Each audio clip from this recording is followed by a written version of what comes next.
কেউ কথা রাখেনি। ৩৩ বছর কাটলো, কেউ কথা রাখেনি।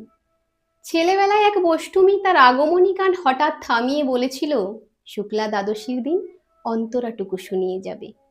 তারপর কত চন্দ্রপ্রভ অমাবস্যা চলে গেল, কিন্তু সেই বষ্টমী আর এলো না। ২৫ বছর প্রতীক্ষায় আছি। মামা বাড়ির মাঝি নাদের আলী বলেছিল, বড় হও দাদা ঠাকুর, তোমাকে আমি ৩ প্রহরের বিল দেখাতে নিয়ে যাব। সেখানে পদ্ম ফুলের মাথায় সাপ আর ভ্রমর খেলা করে।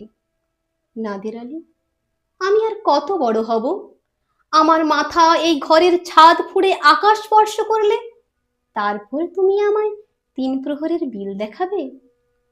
একটাও রয়্যাল গুলি কিনতে পারিনি কখনো। লাঠি লজেন্স দেখিয়ে দেখিয়ে চুষেছে লস্কর বাড়ির ছেলেরা।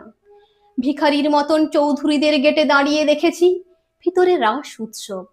অবিরল রঙের ধারার মধ্যে সুবর্ণ কঙ্কন পরা ফর্সা রমণীরা কত রকম আমোদে হেসেছে।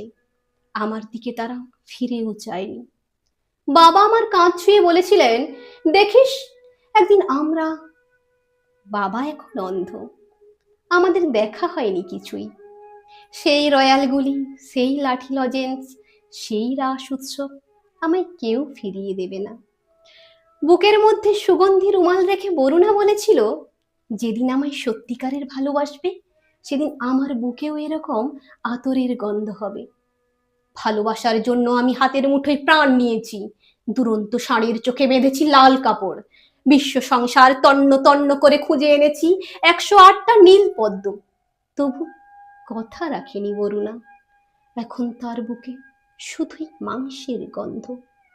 এখনো সে যে কোনো নারী, কেউ কথা রাখেনি। ৩৩ বছর কাটলো, কেউ কথা রাখে না।